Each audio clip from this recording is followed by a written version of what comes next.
welcome back to the big interview. Let me take you into the wonderful world of Ryan Fraser, Aberdonian, Scottish international, flying winger, or is he? You'll find out. We're going to take a little dance through cooking lessons, dressing your dog up in family tartan colours, throwing a bit of meditation, focus, concentrate. There'll be bittersweet moments like a win, a first win for his current club, and what happened at Stevenage. It was horrible. The influence of his dad, Madrid. No, not Cove Madrid in Aberdeen, Real Madrid, and playing against Ronaldo, Fabio Contrao, and he'll touch on Pep and Eddie. Why wouldn't he? We're going to focus on key games, if you want, but key moments.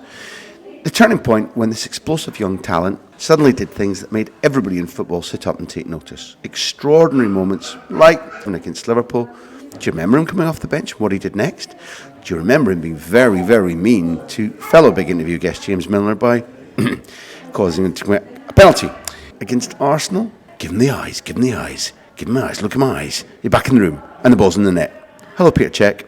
Crouchy, man marking Crouchy at the back post. Ryan, 5'4" Fraser. Yes, it's true. He'll tell you how he handled the big man.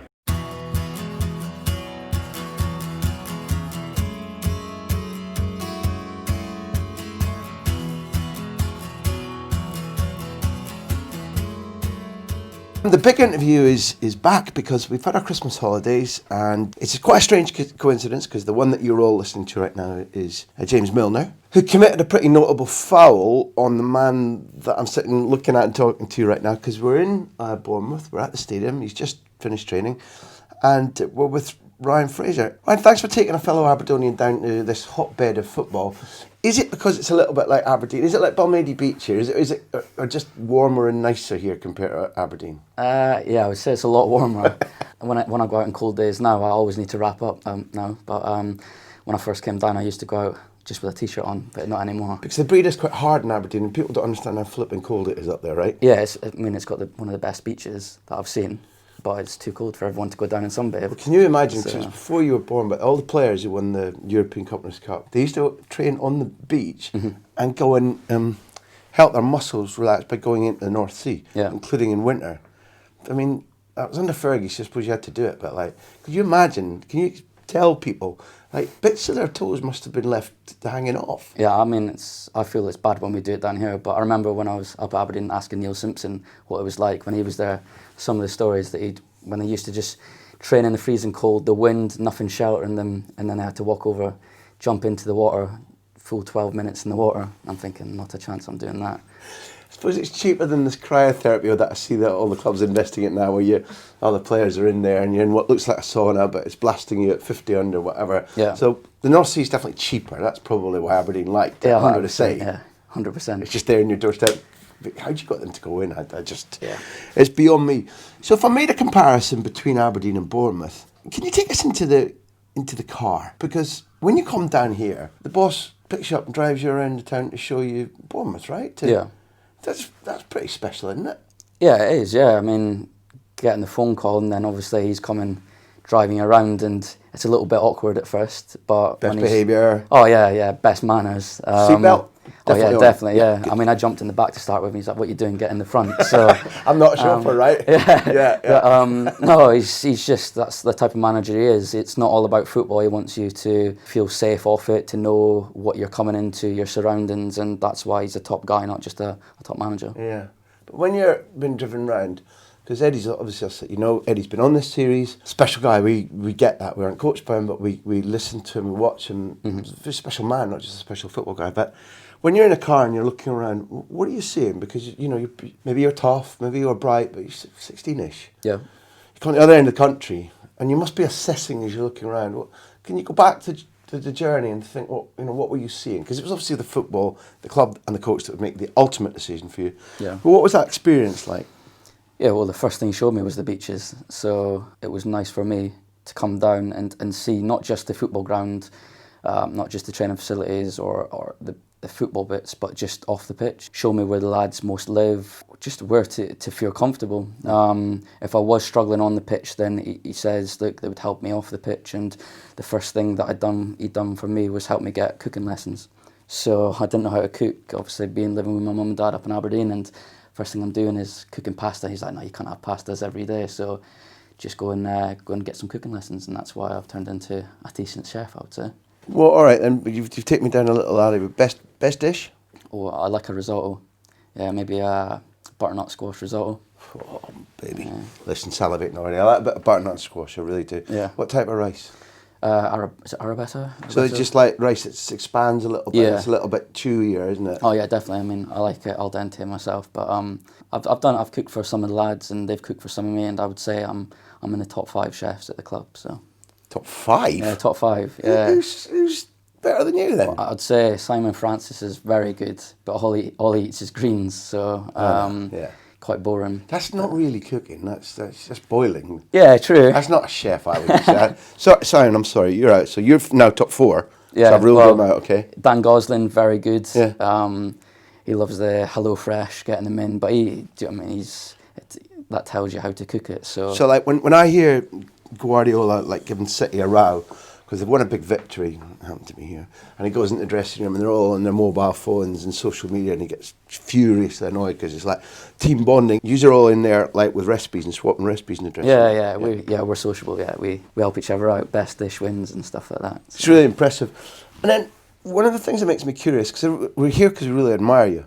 Like, evidently watching you is fun. As a Scot and an Aberdonian, I'm really proud to see you succeeding in the Premier League, not just here. But when we talk to footballers, they often tell us in this series quite unusual things.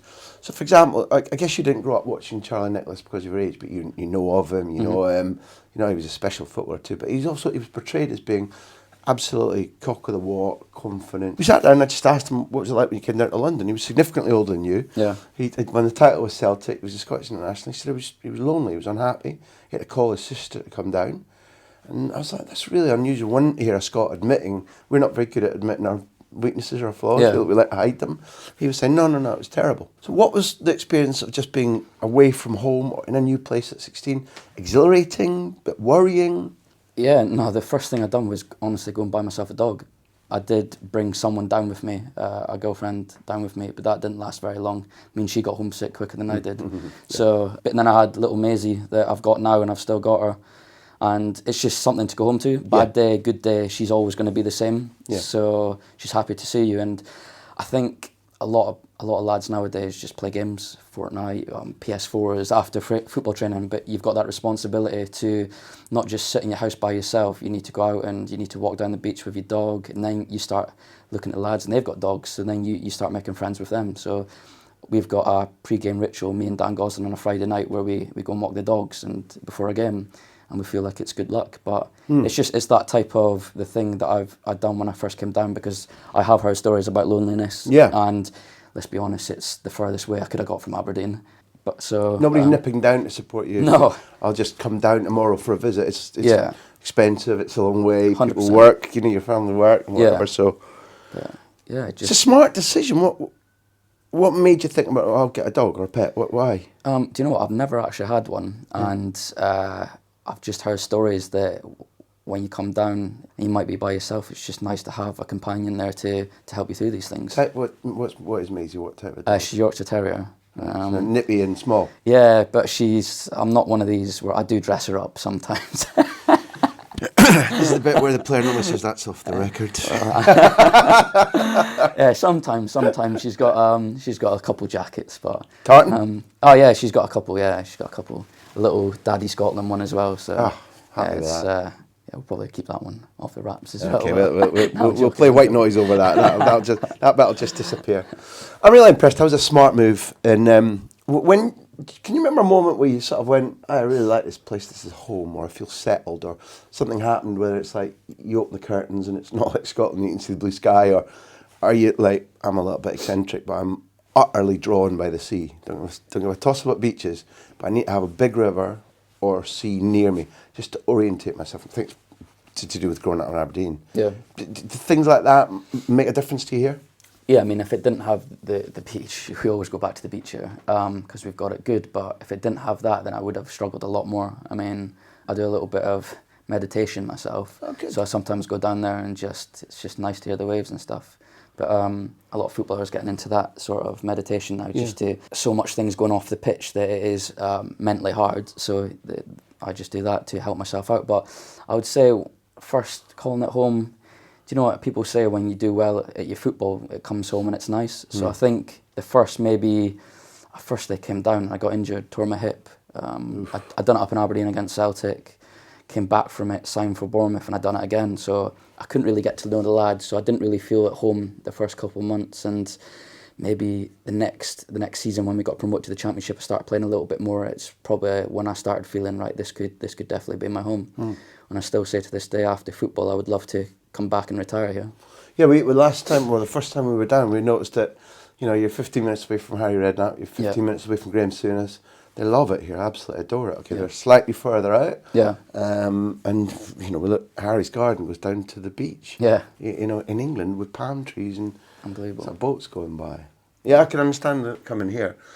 Like when you talked about your football and the impact you made, do you remember the first few games? Because when you started in whatever, Div 1 under the Championship, whatever, you went sort of 4 or 5 games, debut and whatever, and defeats. Yeah. And you talked a little bit about you and Dan having superstitions, and every footballer I've met has got superstitions. At that first game that you won was, I think, Stevenage. Yeah. And you come on and you come off in the same game. But Yeah. So that little chunk of 5-6 games, do you have memories from them? Yeah, I remember that game that you've just said. I actually had a conversation with Eddie Howe about 2 weeks ago about that game, that just remembering them days, not all about the good days. And at that time, I felt so alone. I think I came on around the 60th minute. And 5 minutes later, Eddie Howe was saying, go down, fake an injury. I was thinking, what? He's like, yeah, just fake an injury. So I went down. He's took me off about 10 minutes later, 70th minute.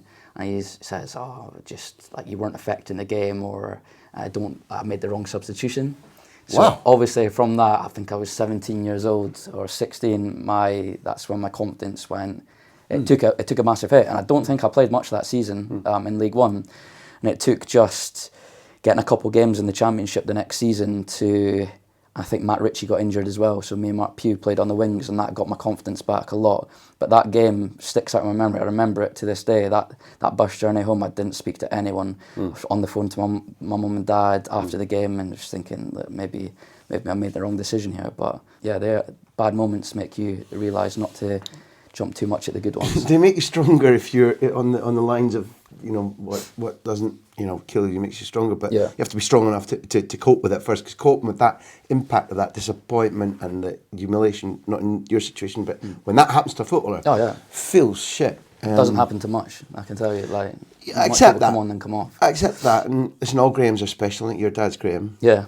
You talked really interestingly about how he helped you when you were unclear about being given a little bit of either grief or strictness from Eddie about, this is what I want, this is what I don't want. And your dad didn't just give you fatherly advice, he was quite a good counsellor, or quite a good sounding wall. Is that right? Yeah, it is, yeah. I mean, you know what parents are sometimes like, they obviously want the best for you, but sometimes when you tell them stuff, they agree with you, and you sometimes don't want them to agree with you, you want them to just tell you how it is. And I think my dad was good like that. I mean, he didn't batter my confidence, he was very good with it. He sometimes agreed with the gaffer. If I went and says, I don't agree with Eddie here, I don't agree, he was like, yeah, but look, don't think it your way. And he would tell me different ways to think about it and look at it at the other point of view, and then you start to think, well, maybe it was the right decision. So I think he was very good like that. And I mean, I could tell you so much about my dad, how much he sacrificed. He had a very good job offshore. We used to live in Oman in the Middle East, and he quit his job just so I could come back and start football at the age of, I think it was about 12 years old I was. Wow. So he used to work offshore in the Middle East and earning very good money. And we were in an English complex, and my mum would look after me. And then once he see me kicking a ball about, he was like, look, I'm just going to sacrifice the job and we'll go back to Aberdeen. And that's when I joined Cove Boys later on that year. And that's amazing. Yeah, and now he's just got he works just. Because apart from sacrificing the financial side and security, his vision of you at such a young age to take a punt that, cause every parent that sees their child with some degree of talent, they kind of think, well, could this be good? And then you're like, no, okay, just put away your ambition, be realistic. If there's a chance, let them But to go like, I'm going to back my son's ability when he hasn't seen enough to think that he might become a professional footballer. It's a big roll of the dice, and it's impressive. Yeah, very true. And he still says today that he would, even if I didn't become a professional footballer, he still wouldn't have regretted his decision. Oh, so yeah, it's obviously what your families do for you, but when you look back at that, and if he wanted to stay out there and earn good money, and he might have never sacrificed it, I've never been a footballer. So do you think about the joy he gets when he sees you nicking past Bellerin and putting the ball in and beating Arsenal? Do you talk about that? Yeah, no, he texts me every day. How was training? Did you enjoy it? He never asked, like, did you do well? It's like, did you enjoy it? He doesn't care if I have a bad game. As long as I enjoy the game and he knows I'm happy, then that's all he cares about. So, but when it is good, I remember I think he watched my first Scotland goal and he just broke down in tears and stuff like that. And my mum was saying, yeah, he was jumping up for joy and stuff. And that just makes you smile. Do you know what I mean? And when I'm doing quite well this season in the Premier League, I don't think about the stats and all that. I'm just thinking about, like, my mum and dad's happy, like my family. My granddad was saying the other day that they always go to this place in Aberdeen for a little coffee. I mean, they're 80 years old now, and people asking them, "Oh, Ryan's doing well," and they're like, "Yeah, my nana loves speaking about me. She's got Alzheimer's, my nana." So, Dad does too. but it's funny how they just remember the things years and years and years ago, but they don't remember the here and now. Yeah. But then my nana will just light up and just speak to her friends about what I was like when I was playing football as a kid and stuff, and it just makes you happy. So in other words, your football and your ability to give her joy brings the real grandmother back, because the clouds part. We Neil and Neil's not here, but Martin, Neil and I sort of participate a little bit in the work. And Neil's dad's very strong that football memories do, that you can get groups of people with dementia, Alzheimer's, predominantly men, but they're given images from something that was important to them way back. And the wife that takes them in, that sort of has lost a big chunk of their partner because of dementia, says, I get an hour of him back. And for you to be doing that for your own grandmother is astonishing, isn't it? No, it is, because it is one of the worst, obviously, diseases you can get. It's horrible seeing, obviously, if one day they will forget who you are. Yeah. So, but to get that life back in her, and just the smile and stuff, and speaking to her like friends, like when she is out with my granddad, it's fantastic. Who'd you get this from then? I don't know if you remember Donald Smith, but this is Donald speaking. I may disagree with this. Ryan wasn't the most talented of the players we had in his age group at that time, but he was by far the most hardworking and determined. I used to see him out on the pitch, used by Cove Thistle most evenings, kicking a ball out with his dad, and working on his skills. Most of his pals were probably at home playing computer games, but Ryan was out in all weathers, kicking a ball off the fence, an effort to make him the best player he could be. Mm-hmm. Those tendencies, I'm betting, don't come from ambition. I'm sure you weren't out there going like, I'm going to be a multi-millionaire Premier League player. Where do those sort of personal tendencies in you come from?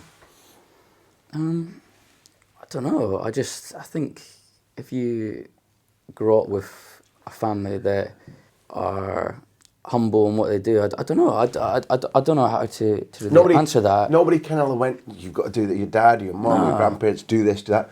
So in other words, it must be coming from just natural from within. Yeah, 100%. And I think it was a lot different back 10 years ago. I think, there was PS4s or PS1s when it was. But I don't know, when it was just a thing that we had such a good little group of players like Graham, Shinnie and his brother Andrew, that we went up there, and when it was after school, I just remember that my dad would say, or I would say to my dad, "Do you want to just go up for a little kickabout?" And it's no pressure. It just used to be my dad used to smash a ball up in the air, and then we'd just have a little bit of fun, see who can control it the best. I don't know. It's just there was no pressure on to become a professional footballer. Mm-hmm. It was just, I think it's when your mum and dad see you smile, and I was obviously smiling, just kicking a ball about, that they want to do it even more and more, and it makes them smile. So, I think I remember Donald. We had Cove age groups all the way up when my dad came back from Oman, and Donald was the head of it all. And I probably wasn't the best footballer there, but at the same time, I agree with him. I think just going out with my dad every night was just me improving without me realising it. Do you know what I mean? Now, having fun doing it. Yeah, exactly. Was it Cove Madrid? Have I made that up? Yeah, we. I think that was it's like a little tournament, and it's everyone would just put in their teams. It was nothing serious, but it would get serious. I mean, you try and pick the best people from Cove. Like, oh, do you want to be in my team? Do you want to be this? And we just called ourselves Cove Madrid, and we had people played at Aberdeen youth teams. Lee Ritchie, Darren Forbes, who started at Cove, and we all joined Aberdeen. And we just called ourselves Cove Madrid, and we just went on to win everything in that little tournament. And yeah, I can't remember. It was like, we just thought the Champions League team in Madrid were like the biggest we could find, so we just gave it Cove Madrid. Victims in 1983 to the Mighty Dandies as well, so maybe that was part of it. Or just allowed me to fantasise like that. And then, if you'll pardon me being the most obvious link in the world, then you end up playing Madrid. Yeah, exactly. I mean, WTF. Yeah, starting the game, and it was Ronaldo scoring a free kick. You don't want anyone scoring against you, but when you see Ronaldo stanch a free kick in the top corner, I mean, I was clapping myself. So 7-0 down at the time, I was thinking, well done. Boy, that boy can hit it, he's got a future. Yeah. Let me reel it back. The word gets out, somebody says, Real Madrid are coming to town. How was the message spread? What did that feel like? Well, I mean, when they're shutting down roads, they get the whole hotel to themselves. Bournemouth done, I think at the time, everything to get them over. I think they even flew another aircraft over just for their duvets and their mattresses, so they could all have their mattresses. So it's mental. And yeah, when Ronaldo's coming, and we had Marcelo playing, we had everyone. Modric, playing. Khedira. It was. I mean, they didn't come over with a reserve team. They played everyone. So when you're looking at them on the pitch, and Diego Lopez, Carvajal, Nacho, there's an obvious question coming. Pepe, Contrao, Modric, Khedira, Ronaldo, Isco, Ozil and Benzema was their starting 11. Which side were you asked to play on, and who were you up against? I was against Contrao. Okay, that's better of the two complete Carvajal, I'd say. What was the experience like? Football-wise, mentality-wise? I just wanted to treat it like a normal game, if I was honest. We knew they were going to have loads of the ball, like you do. But yeah, do you know what? I actually played all right that game. It was our first championship season, or it might have been our second championship season. I think we played them, and it was so sunny. I just remember, and I think there was more Madrid fans than there was Bournemouth. I mean, it was incredible. And I don't know. I thought I actually done well that day. Take away the scoreline, but just playing against these guys, I've never felt anything like it. Space where I thought I was going to get space, you don't get space. Just the quickness. I sometimes feel like, the big teams, like they slow it down and stuff, but the speed they play at is incredible. And to get their best players on the ball, they've always got ways to get their best players on the ball, which I love, because obviously you want your best players on the ball. And it's not as easy as just, right, we'll give it to them.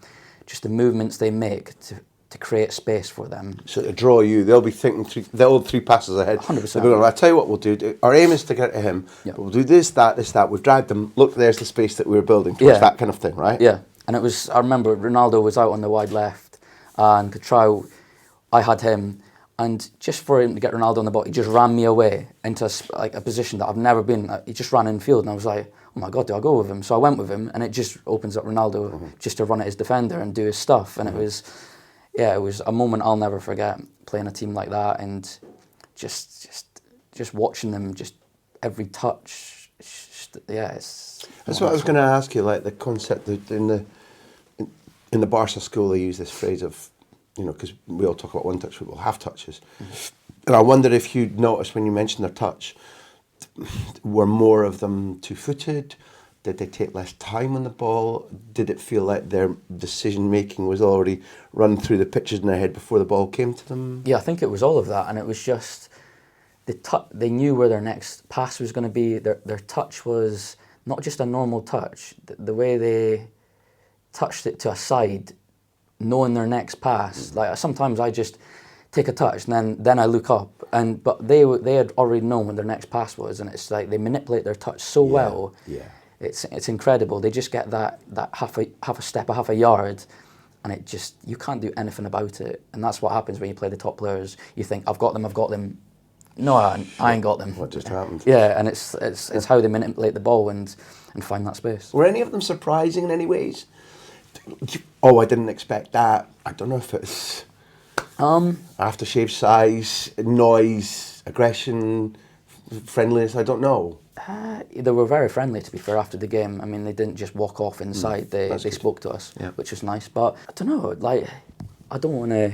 I think Ronaldo, just how much he worked. I don't know what it is now. I've watched him a couple of games, and some people do say, oh, he doesn't maybe work as hard as other players. But in a pre-season game where he could have just jogged around and he was tracking back, he was doing everything, and I don't know, just maybe that was this was about 4 years ago we played him. It might be different now, but it was how much he worked, and sometimes he does get scrutinised for his work rate, but I think you might not notice him doing as much as others, but he does do it effectively. Yeah. Yeah, I'd say. Well, I'm impressed. It's not often that you get that I get the chance to speak to British footballers who've thought analytically about those teams. I watch them week in, week out, and I enjoy it very much indeed. And I admire them because I think that broadly they have tended to have more technique, more technical skills, and like the ball better than we do in this country. And so a little thing came out there that you didn't feel particularly out of your depth in their company. No, I didn't. No, I mean, you obviously knew they were much better players than myself. Yeah. But at the same time, I didn't feel like I was out there and I didn't know what to do, and they were making it hard for me. But I did feel like I stood the challenge. I got past Contrao a couple of times and got my balls in. I should have scored that game actually. Yeah.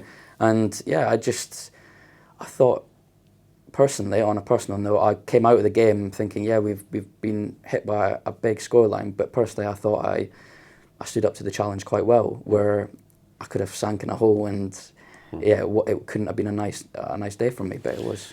I saw you recently comparing Eddie Howe and Pep. Mm-hmm. You're reading one of the Pep books, I'm not sure which ones.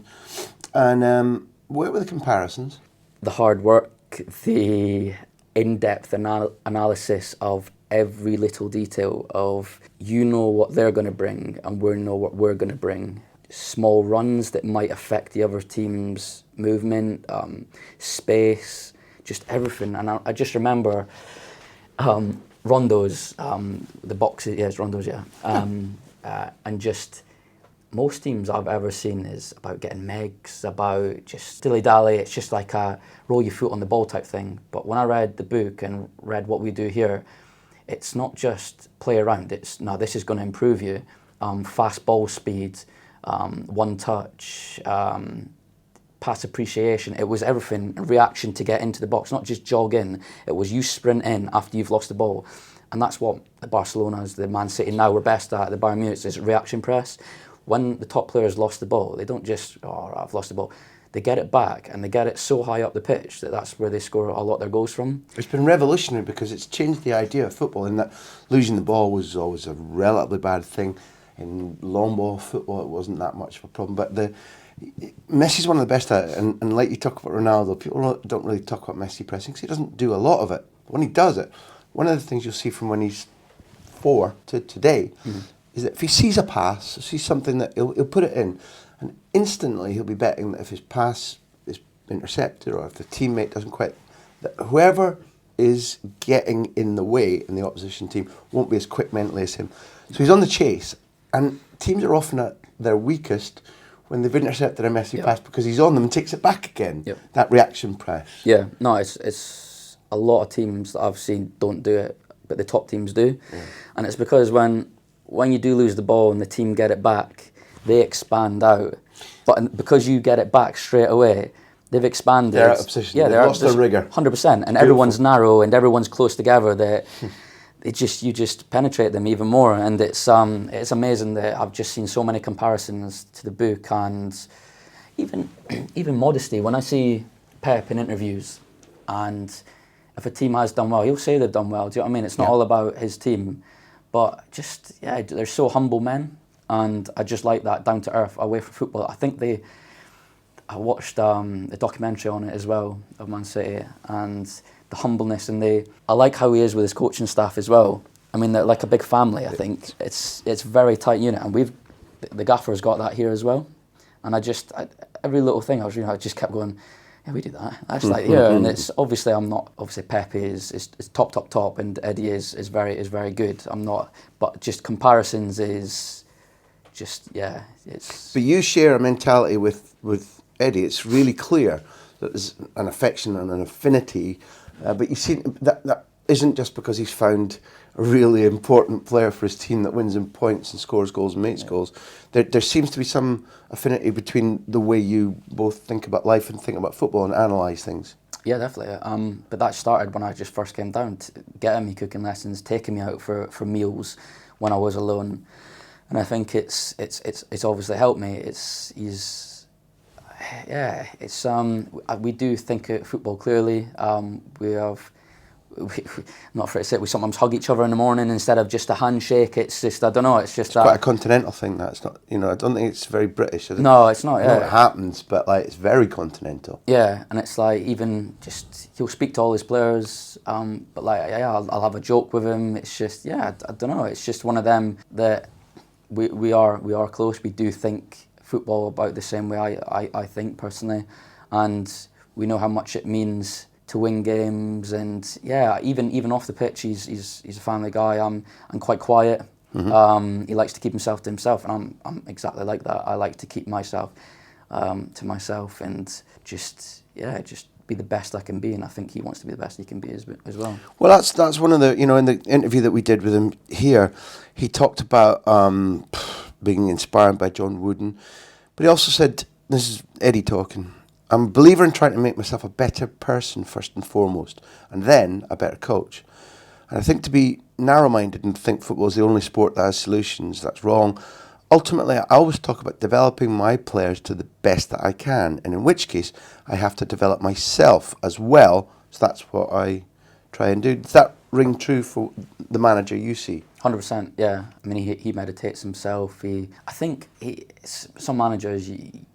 The main thing is, a lot of managers, is to get obviously the 3 points, to get the wins. But I think we do so much here about making yourself better.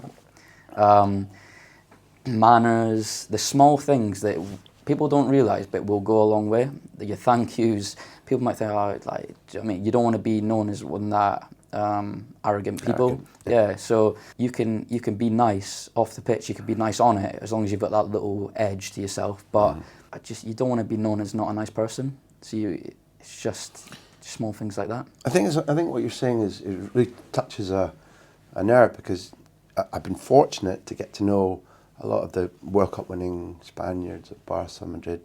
That predominantly they treat you very well. They treat you like a grown up, not like an enemy. Mm-hmm. You have to prove yourself, whether you're good or you're not. If you're not, you'll hear about it. If you're good, they'll give you a number, they'll trust you. But they'll also do little things. They'll reply back to you, or they'll say, congratulations, or happy birthday, whatever. And you're like, whoa, that's a big impact.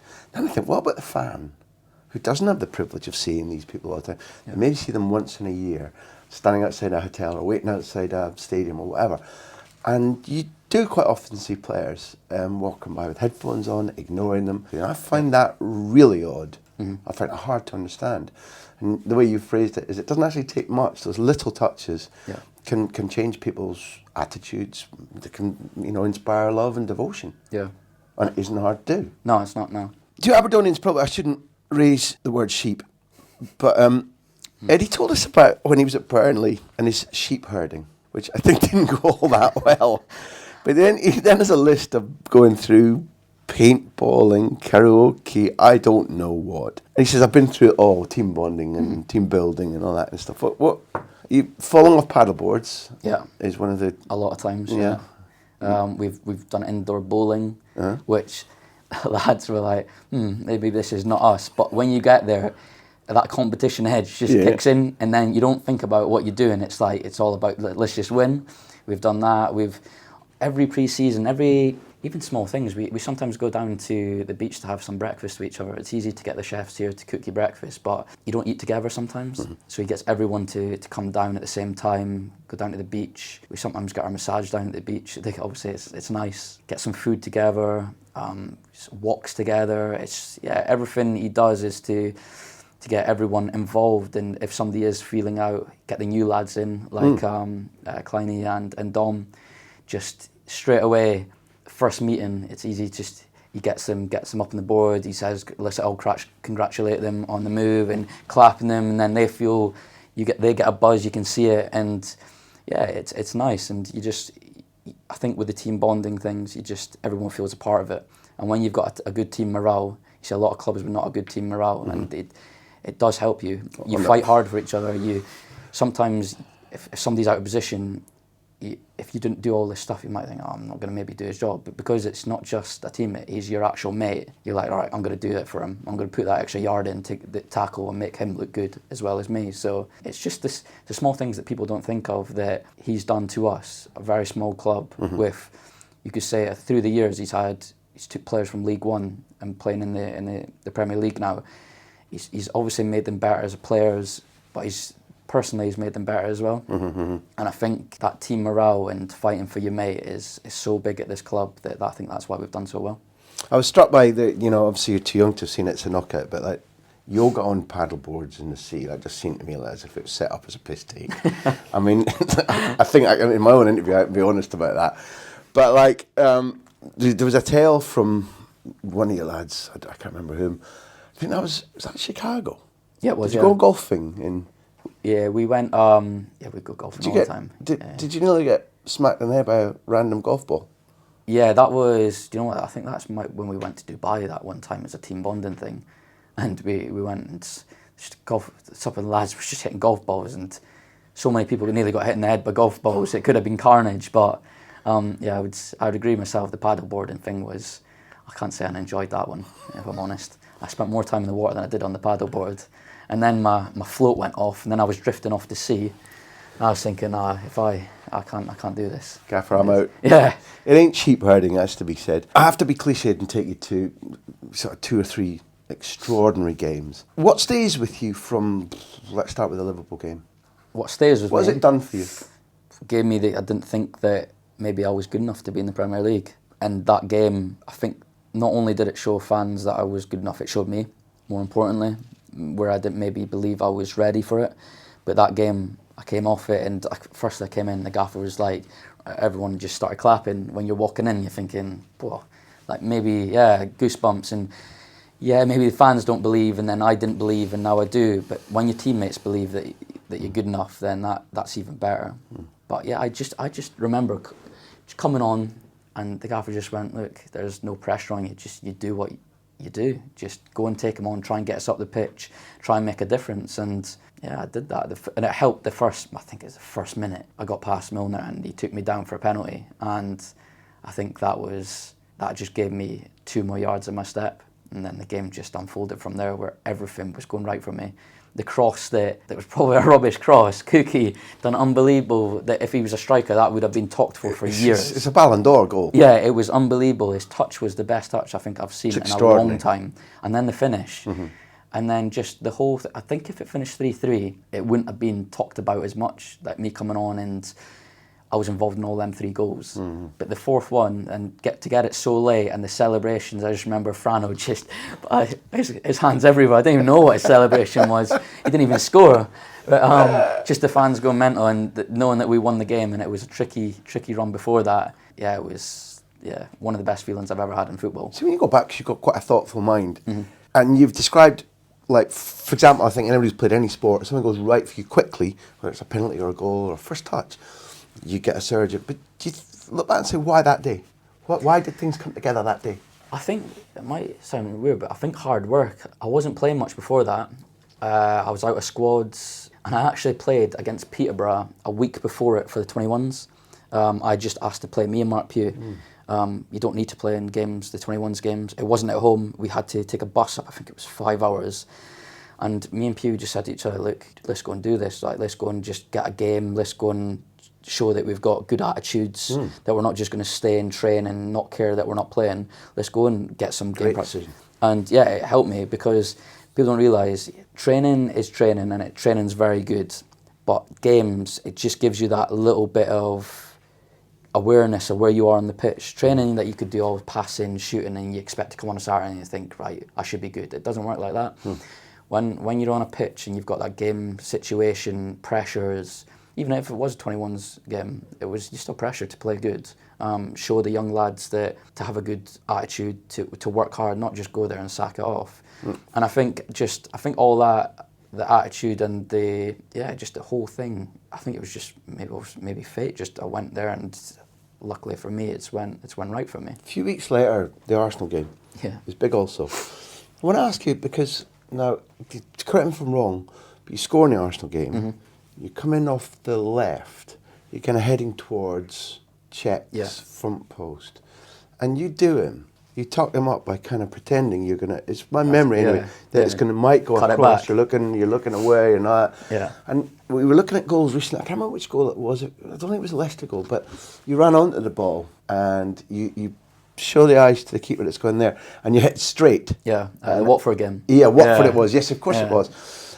One, you think about your finishes, don't you? Or something, but they're not just like, I don't know how it went in. You know what you're doing, and I think you do, goalkeepers, you do trick them with your eyes, don't you? Yeah, I mean, the Arsenal one, just the whole situation before it, outpacing probably one of the quickest people in the Premier League in Bellerin, and then coming in, I just thought I was going to cut it back to Junior. I remember seeing Junior, and I'm thinking, no, I'm going to chance my luck here. I'm thinking, after I've just outpaced Bellerin, I'm thinking, that can't be right. This is going through your head just as you've done it. Yeah, everything, I've done yeah. it. Did you mention the stress sense as you were flying by? Was it things were going too quickly? No, I didn't know. I didn't even know what I was doing, to be honest with you.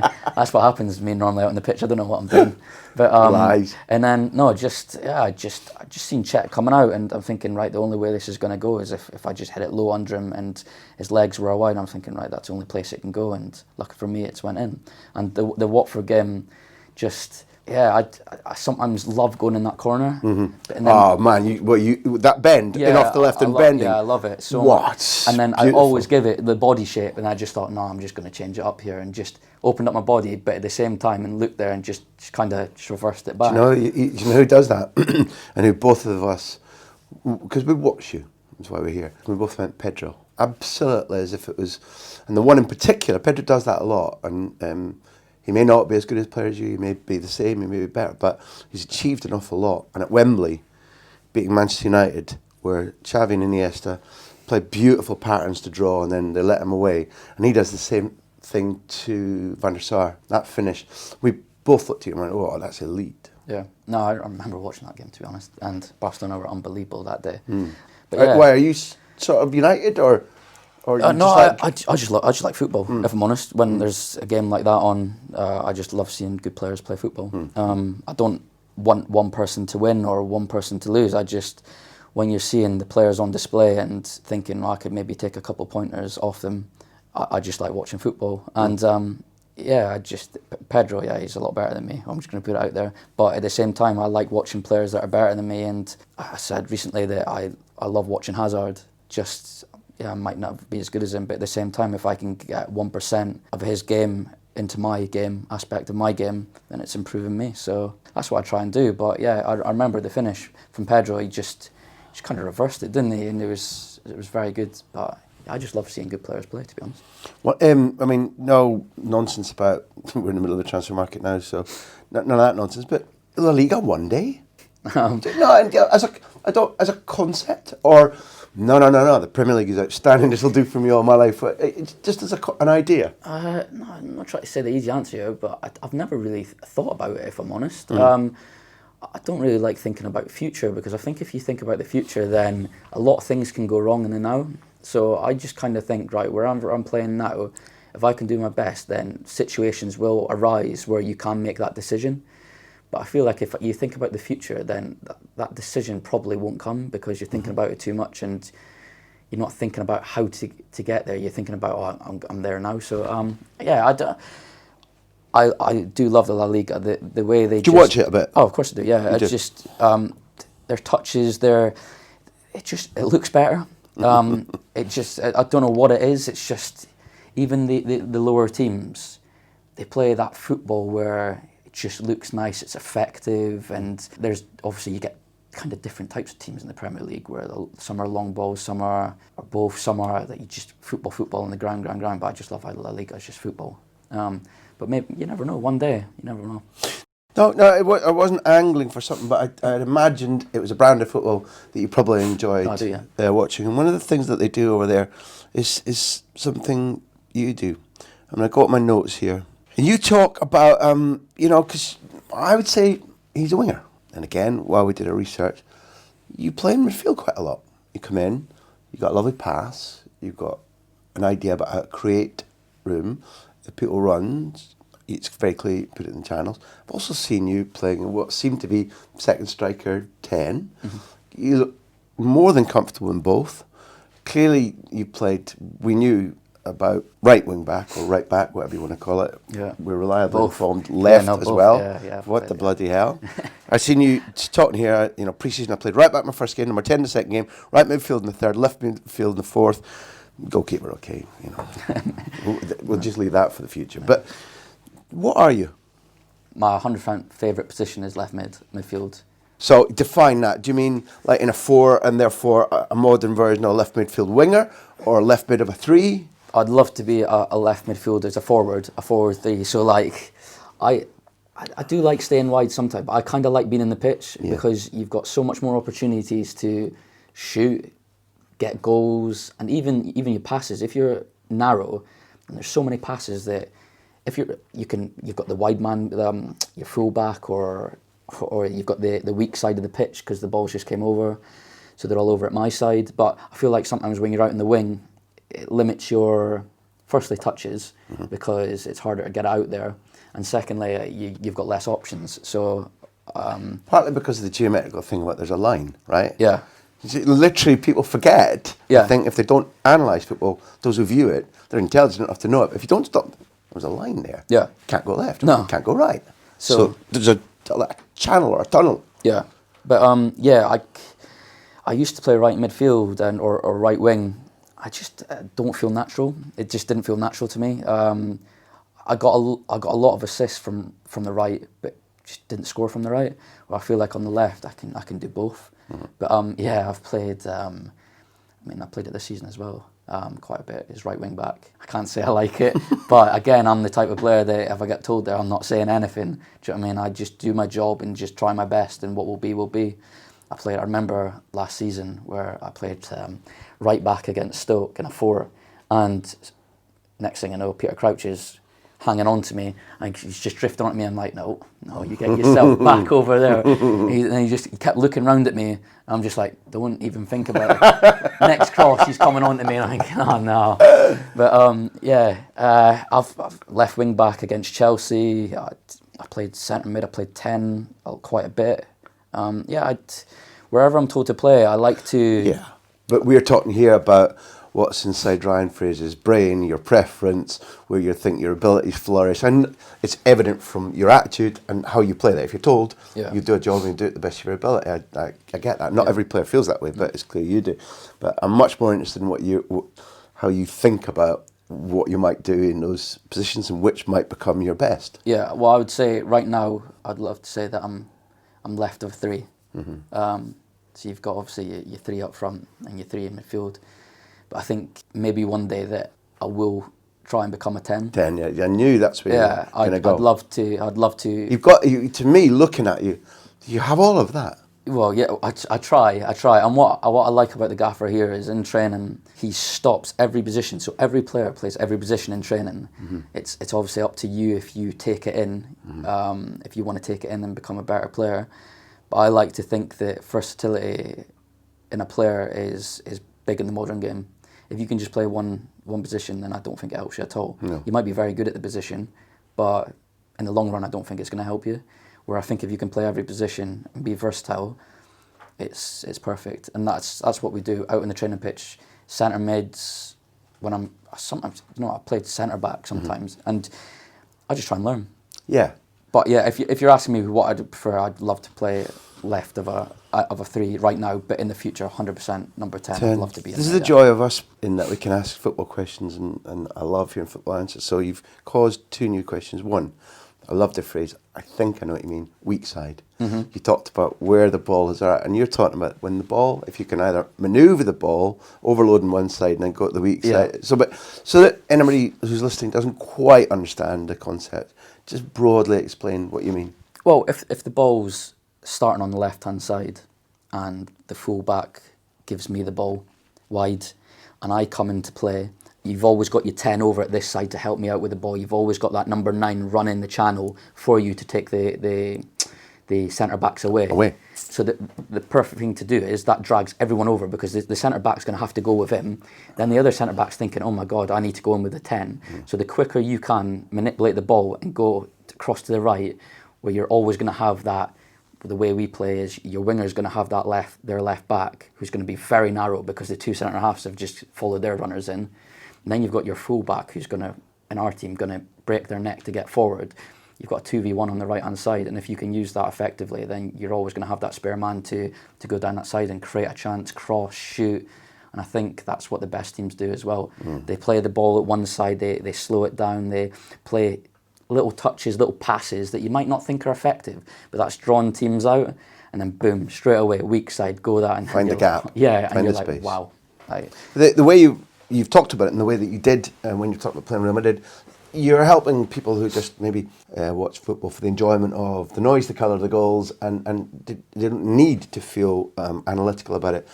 What I think you're teaching people that watch it intimately is that most things can be affected, that you can cause things. It might not look, but there's a lot more strategy involved in, I think, modern football than people understand. And it's also a lot less instinctive, the final third, a moment 1v1, maybe totally instinctive, it maybe old school street skills. Yep. But there's so much thinking, and if you're also, you talked about versatility, if you're a footballer who can think about his game, and but all of them, and taking the message that a coach like Eddie's giving you, then you become an outstandingly different sports person, I think. Yeah, no, I agree. And able to influence your own games, career, well-being, enjoyment, fame, everything. And people that don't do that seem to me to be missing the point a little bit. The third last one is Crouchy. You can't become 6'4" when you're in that full-back position, and he goes, I'm going to go and pick on him. Let's see what will happen. Or if the ball's lofted and I'm coming into the near post, he can't actually. So what do you do in that situation? Tell the other side to stop crosses and shout at them a lot if they do let the crosses come in. But personally, I remember Steve Cook was playing next to me, and he was like, look, the only advice I can give you is don't let him get the run on you. It doesn't matter how big he is. Like, anyone, any size, if you've got the run on you, you're done. So I just went tight to him, and without fouling him. A little lean. Yeah, without fouling him, because these days you never know what's a foul in the box these days, do you know what I mean?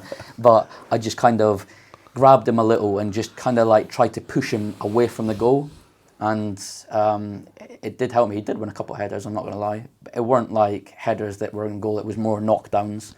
But I just, that little bit of help from Cookie helped me massively. Because if so, I would have just stood off him, he would have just got the run on me, and I wouldn't have had a chance. But because I was trying to get a little bit aggressive with him without trying fouling him too much, I think the ref looked at me that day and went, I'll give you a little bit benefit of the doubt. Felt sorry for me.